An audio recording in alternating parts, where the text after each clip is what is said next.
बाबुआ। राम जी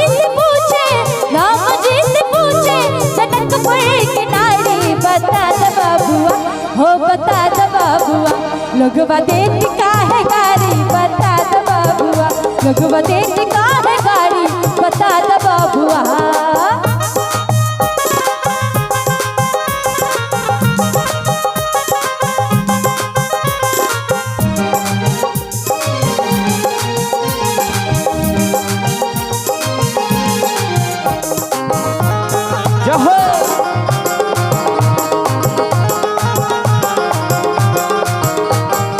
तोहरा से पूछूं मैं ओ धनुषधारी, तोहरा से पूछूं मैं ओ धनुषधारी, एक भाई गोर का है, एक भाई गोर का है, कितना है गाड़ी, बता द बाबुआ। अरे तोहरा से पूछूं मैं ओ धनुषधारी, अरे एक भाई गोर का है, एक भाई गोर का है, कितना है गाड़ी, बता द बाबुआ, हो बता द बाबुआ, लगवा देत काहे गाड़ी, बता द बाबुआ, लगवा देत काहे गाड़ी, बता द बाबुआ।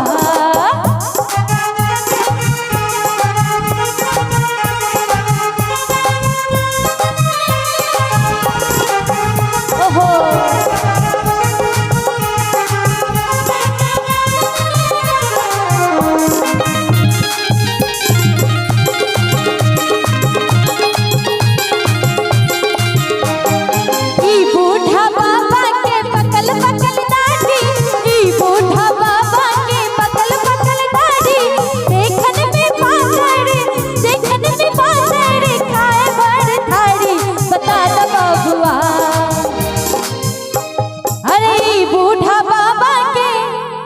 लाइट कनी ऑफ कर देवे।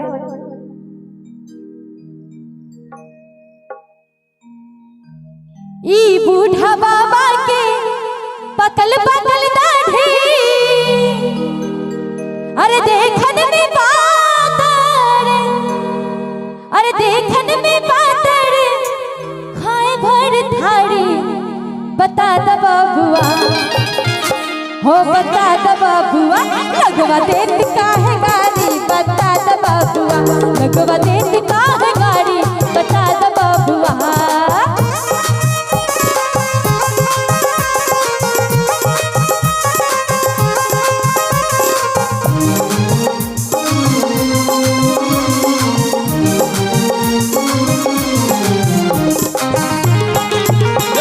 क्या बात है।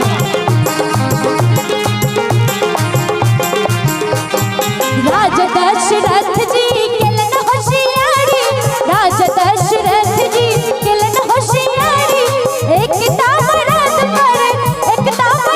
पर दिन दिन गोदारी, बता द बाबुआ। अरे राजा दशरथ जी केलन होशियारी, अरे एक तामरद पर दिन दिन गोदारी, बता द बाबुआ, हो बता द बाबुआ, लगवा देत काहे गाड़ी, बता द बाबुआ, लगवा देत काहे गाड़ी, बता द बाबुआ।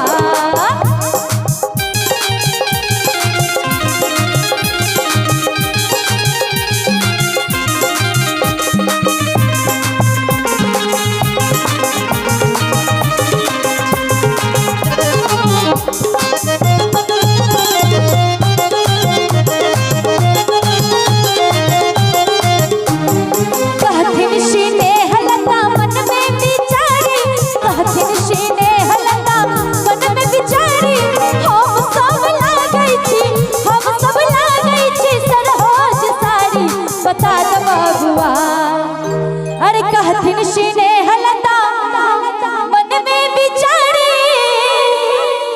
अरे हम सब लागई छी, हम सब लागई छी सरहोज साली, बता द बाबुआ, हो बता द बाबुआ, लगवा देत काहे गाड़ी, बता द बाबुआ, लगवा देत काहे गाड़ी, बता द बाबुआ। राम जी से पूछे जनकपुर की नारी, बता द लगवा देत का है गाड़ी बता दे बाबुआ लगवा देत का है गाड़ी बता दे बाबुआ लगवा देत का है गाड़ी बता दे बाबुआ लगवा देत का है गाड़ी बता दे बाबुआ लगवा देत का है गाड़ी बता